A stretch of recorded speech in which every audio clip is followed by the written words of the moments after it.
அப்படின்னு சொல்லி ஒரு தீர்க்கதரிசியை குறித்து நாம் பார்ப்போம். இந்த நாளில் 1 ராஜாக்களின் புஸ்தகம் 17ஆம் அதிகாரத்தில் நாம் பார்க்கிறோம். கர்த்தருடைய வார்த்தை எலியாவுக்கு கடந்து வருவதை நாம் பார்க்கிறோம். அப்பொழுது எலியா கர்த்தருடைய சன்னிதானத்தில் அவன் கடந்திருக்கும் போது, நீ என்ன பண்ற, யோர்தானுக்கு நேராய் கேரித் ஆற்றினுக்கு ஒளிந்து கொண்டிரு, அந்த ஆற்றின் தண்ணீரை குடிப்பாய், அங்கே உன்னை போஷிக்க காகங்களுக்கு கட்டளையிடுவேன் அப்படின்னு சொல்வதை நாம் பார்க்கிறோம்.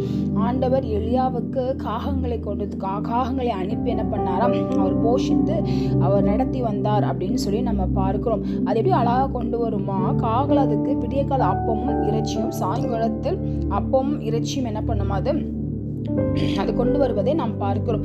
ஆண்டவரோட வார்த்தை மீண்டுமாய் கடந்து வந்து அவர் சொல்லுகிறார், நீ போ, ஒரு ஊருக்கு போ.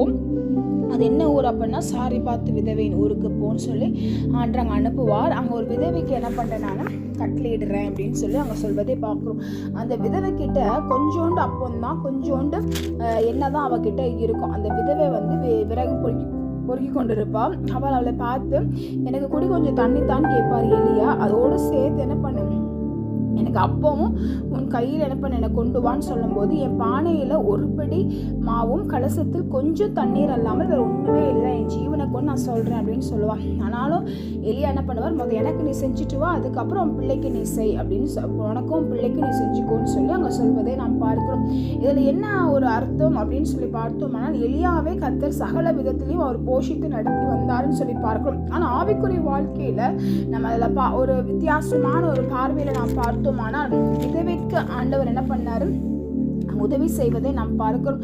விதவை சொல்றா, என்கிட்ட கொஞ்சமாகவும் கொஞ்சம் என்னதான் இருக்கு, நாங்கள் இல்லைன்னா நான் செத்து போயிடுவோம் அப்படின்னு சொல்லி அவர் சொல்லுகிற அந்த வார்த்தை.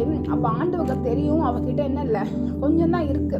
அப்போ விதவைகள் என்ன பண்ண மாட்டார், ஆண்டவர் கைவிடுகிற தேவன் அல்ல அப்படின்னு சொல்லி வேதத்தில் நம்ம திக்கற்றவர்கள் என்ன பண்ண மாட்டாராம், அவர் கைவிடுகிறவர் அல்ல அப்படின்னு சொல்லி நம்ம பார்க்கிறோம். இந்த நாளில் கர்த்தர் சகல விதத்திலையும் என்ன பண்ணுவார், நம்மளை போஷிக்கிறவராக இருக்கிறாராமின்னு சொல்லுவோமா.